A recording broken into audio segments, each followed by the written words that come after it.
Hi எல்லாருக்கும் வணக்கங்க. எல்லாம் எப்படி இருக்கீங்க? எல்லாம் நல்லா இருக்கீங்களா? நல்லா இருக்கீங்கன்னு நினைக்கிறேன். வாங்க இன்றைக்கி என்ன சமையல் செய்யலான்னா சோயா வச்சு தாங்க ஒரு டிஷ்ஷு செய்ய போகிறோம்.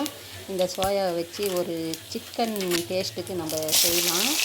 ஃபஸ்ட்டு எண்ணெய் ஊற்றி நம்ம லவங்கம், பட்டை, அப்புறமா கொஞ்சம் சோம்பு, ஒரே ஒரு பழ இலை இவ்வளோ மட்டும் போட்டுட்டு நம்ம வெங்காயத்தை போட்டு நல்லா பொன் வரவலாக வதக்கிட்டு கொஞ்சம் இஞ்சி பூண்டு பேஸ்ட்டுங்க ஒரு அரை டீஸ்பூன் தான். ஏன்னா நம்ம நிறைய செய்யலை, ஒரு 4 பேருக்கு அளவுக்கு செய்கிறோம். அதனால் வந்து ஒரு அரை டீஸ்பூன் போட்டாவே போதும். அதில் ஒரு 4 பச்சை மிளகா, 2 தக்காளி கட் பண்ணி போட்டு கொடுத்துங்க. சின்ன தக்காளி இருந்துச்சுனால 2, பெருசாக இருந்தால் ஒரே ஒரு தக்காளி போட்டுக்கோங்க.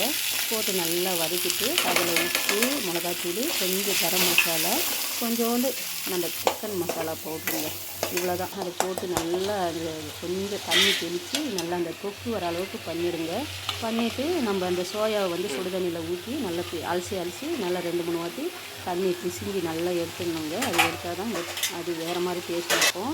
அதனால் அந்த ஃப்ரிட்ஜில் போட்டு நல்லா கலரி அந்த சூடு வந்து நல்லா சிக்கன் வந்து நம்ம எப்படி கலரி விடுறோமோ அதே மாதிரி அதே மெத்தடில் வந்து நல்லா கலரி விடுங்க.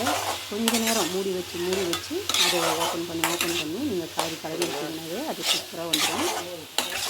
லாஸ்ட்டாக வந்து நம்ம கொத்தமல்லி போட்டு அதை இறக்கிடலாங்க. இப்போ வந்து அந்த டிஷ்ஷு வந்து கரெக்டான பதத்துக்கு வந்துடுச்சு.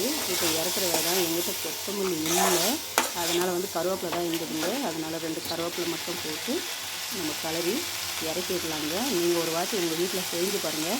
லாஸ்ட்டாக கொஞ்சமாக சிக்கனுக்கு எலுமிச்சை விடுற மாதிரி ஒரு 2 சொட்டு எலுமிச்சை மட்டும் போட்டு ஒரு வாட்டி கிளறிட்டு ஆஃப் பண்ணிவிட்டு சப்பாத்திக்கோ இல்லை தோசைக்கோ, ஆனால் சப்பாத்தி தாங்க ரொம்ப சூப்பராக இருக்கும். நான் சப்பாத்தி தான் செஞ்சேன்.